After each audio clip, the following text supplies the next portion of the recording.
The Ivory Road is a long and perilous road that connects the old world, going through the World's Edge Mountains, passing through the Dark Lands, through the Ogre Kingdoms, and up to the far lands of Grand Cathay.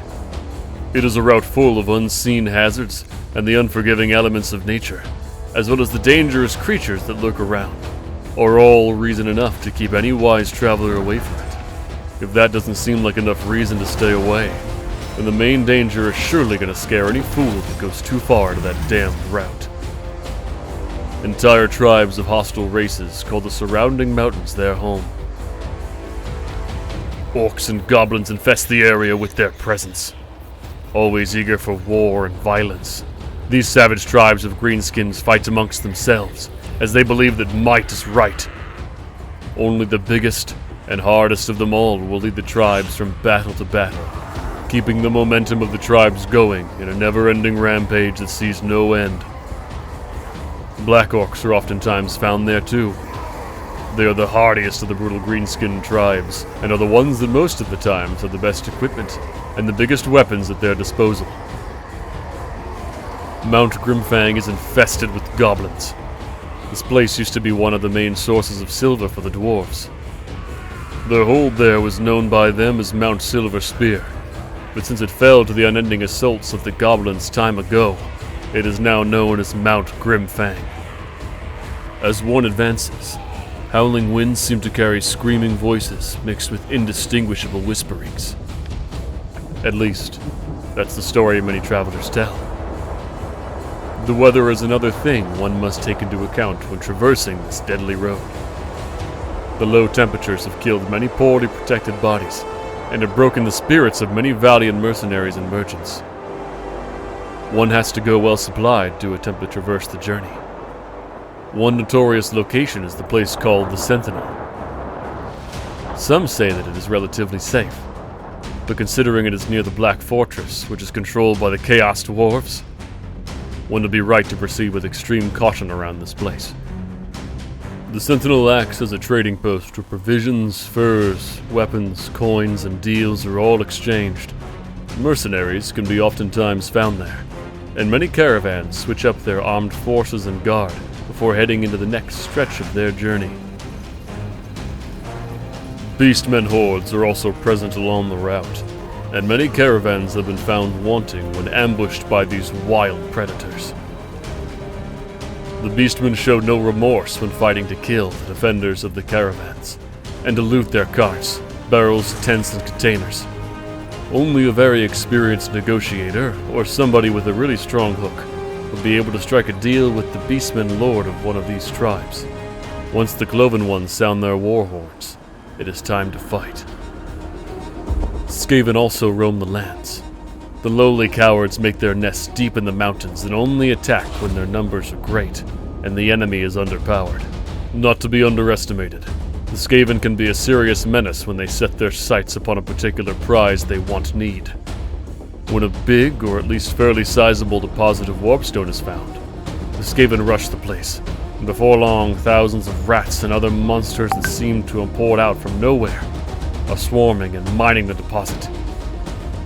A traveler must always be aware of these vermin.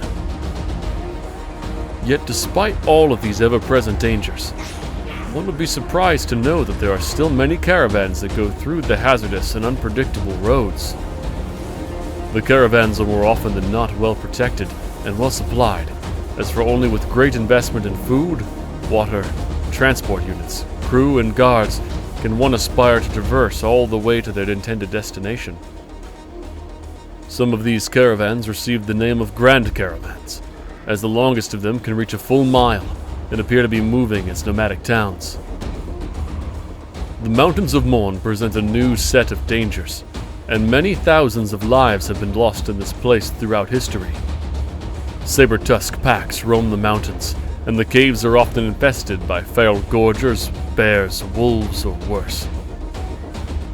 Gorgers are known to be born out of normal ogre parents, but due to their small size, at least compared to a regular ogre, they are discarded and left in the wilderness by the tribe. Many end up dying of hunger or eaten by other predators. But those who survive are known to roam the caves and rocky passes. Yetis, on the other hand, are offshoots of the ogre species, and have managed to somehow adapt to the harsh conditions of the mountains.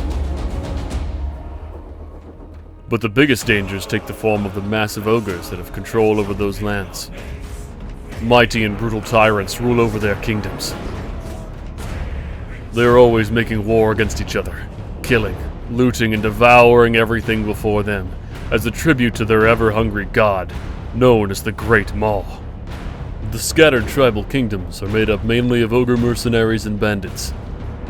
They will fight and eat any who would come too close to their dominion. Their bellies are always hungry, and their temper is short. They will fight anyone, anytime, anywhere, as they are extremely stubborn by nature, and no foe is too big or too mighty for them. Despite this, it is important to know that in the Ogre Kingdom society, fighting is extremely important. It is still second to eating. They have been known to eat entire caravans and foes alike. For the ogres, eating is a religious thing. The fact that they consume everything that they can is not only a testament to the ever-hungry appetite that they live with, but also a matter of tribute and respect. To eat a thing is to show superiority over it, and a way to recreate the Great Maw, the deity they worship. It is on the western valleys of the Mountains of Mourn that the Angry Fist tribe is known to live. It is an ogre tribe that has a surprisingly advanced knowledge on the use of fire, and possesses extreme culinary proficiency. They are the ones that attacked the once mighty dwarf hold of Karakazorn. The tyrant, Thogub Smash Club, is known to have a special appetite for roast dwarf meat, and many are the bearded ones that have ended up smashed and then consumed in Thogub's belly.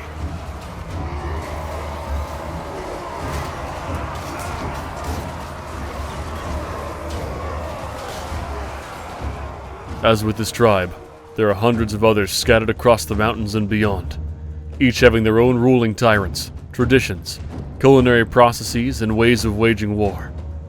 Many of these tribes offer their services for hire as mercenaries, and it has been known that even entire tribes are recruited with hard coin and food to protect the passing caravans. One important character to mention is the legendary Griezus Goldtooth. He is reputed to be the richest ogre ever. Others claim he is also the fattest. Either way, he has firmly established his own tribe as an influential force to be reckoned with, thanks in part to the control over the east-west roads that cross his territory. Any army he leads is sure to be well equipped, and to boast many iron guts, who are the toughest, strongest, and meanest ogres in a tribe. After traversing the Mountains of Mourn, and descending from the rocky road, the caravan enters the baleful deserts, located in the western provinces of Grand Cathay. Many poisonous black insects populate this place, and the dry conditions are harsh for the travelers. What's more, the desert is full of warpstone. The prolonged exposure to that raw magic can be the cause of horrible mutations and corruption. As one may assume, skaven are present in the area, but only appear in rare circumstances. This leads us to believe that Clan Eshin is the one that has the most presence near these warpstone deposits. The city of Shangyang is located in this desert and is ruled by none other than Zhao Ming, the Iron Dragon. He is a natural-born warrior, and the clans of the desert are kept in check by his rule. As the caravans arrive at his domains, the desert turns to rice fields, and the rewards of traversing such a perilous road can be reaped. All the same, many caravans depart from Zhao Ming's domains, looking for great opportunities to trade in the old world. Some never make it back. The Ivory Road stands as one of the most dangerous places in the world. The mix of challenges it presents makes it a real test of endurance for any who would dare go through it. The Thingling came in great wheel huts. We ate them and took the shiny things. They gave us small metal suns. Bad to eat, but good for trade.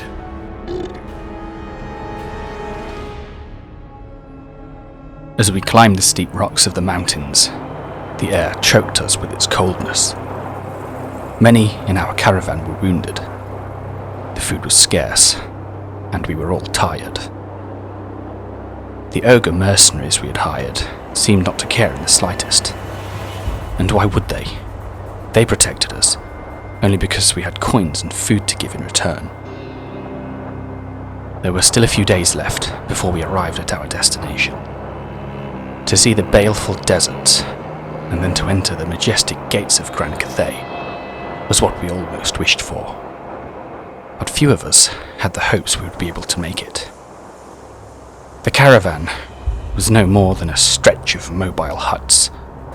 Tired men now. We were not traversing the rocky road for the valuables, artifacts, trinkets and coin we carried. Not anymore. We were only attempting to get to safety and accept our losses. When we were ambushed by the Bone Crashers tribe the day before, we were not prepared. Those ogres can really take a punch.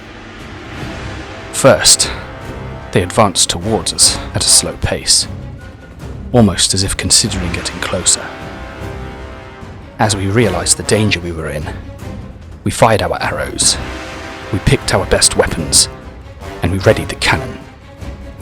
The ogres picked up the pace, and in no time they were sprinting towards us as they screamed. The battle was over within minutes.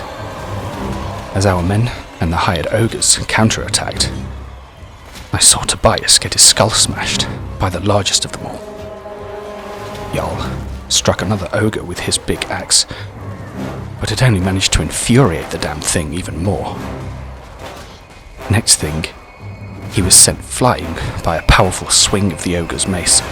Gulath, the chief of the ogre tribe we had hired, fought savagely against two of their number at the same time.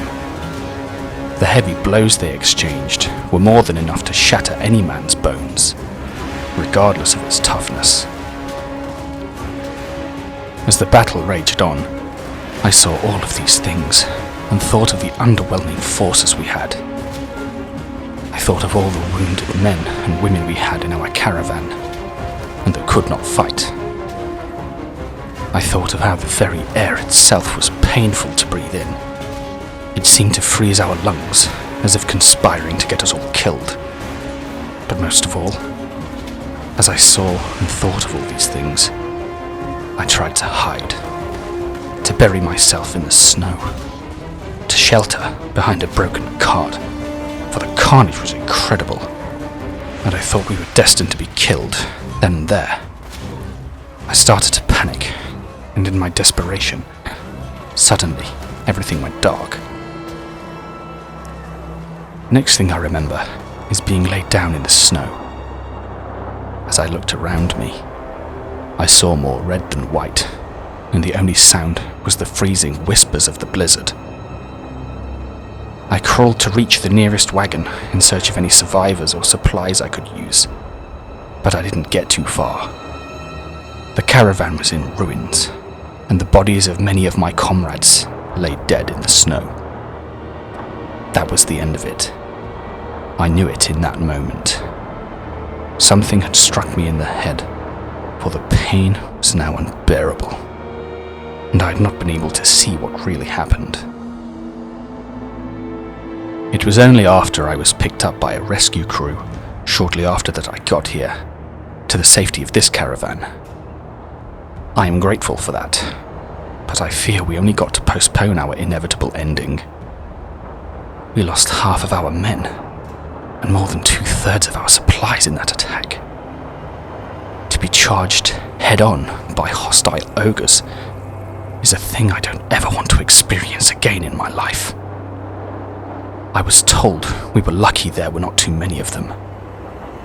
And now we all fear we will be attacked again soon, for now they know our location, and we are going too slowly. A vote will be carried out soon to see if we leave certain things behind, including some wounded folks that we know there's no chance they will make it alive to our destination.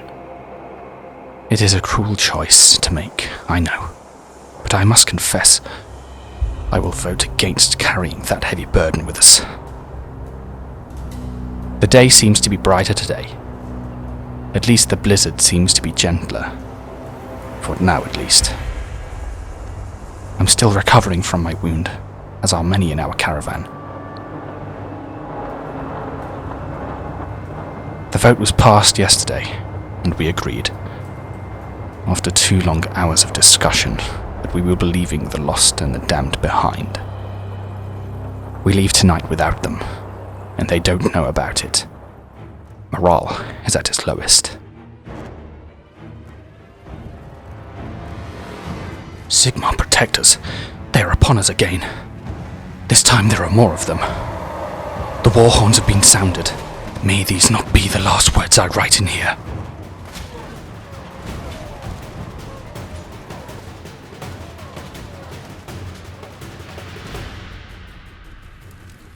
On this channel, we are putting together narrative Total War cinematic battles and Warhammer lore videos. A special thank you goes to our Patreon supporters who help us in the making of more content. You can also join Patreon and earn extra perks while supporting the videos to come. Find the link in the description below. Make sure to subscribe, and thank you for watching. See you on the next one.